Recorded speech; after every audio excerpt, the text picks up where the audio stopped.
A Song for Daddy. Kini ang title sa episode sa Magpakailanman ugmang adlaw alas 8 sa gabi. Sugilanon kini ni Kapuso singer o The Clash alumnus Anthony Rosaldo nga dadon ni Kapuso actor ug abot kamay na pangarap star Ken Chan.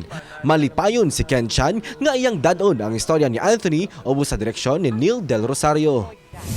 Gihart sa mga netizens ang mga hulagway ni pambansang Ginoo David Licauco sa iyang photoshoot sa usa ka magazine feature.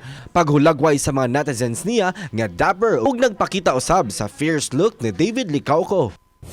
Og sa nagpadayong mga eksena sa maging sino ka man, mitugaan na si Carding sa gibati ni Amy ngadto kang Dino butangan na pakilig ni Monique. Apan sa waadamha, kalit kamisod si Carding sa kwarto ni Dino ug aduna siya nasayran nga dakong revelasyon. Madawat kaha ni Carding ang sekreto ni Dino? Kana og ban pa at ang isa maging sino ka man pagkahuman sa 24 oras.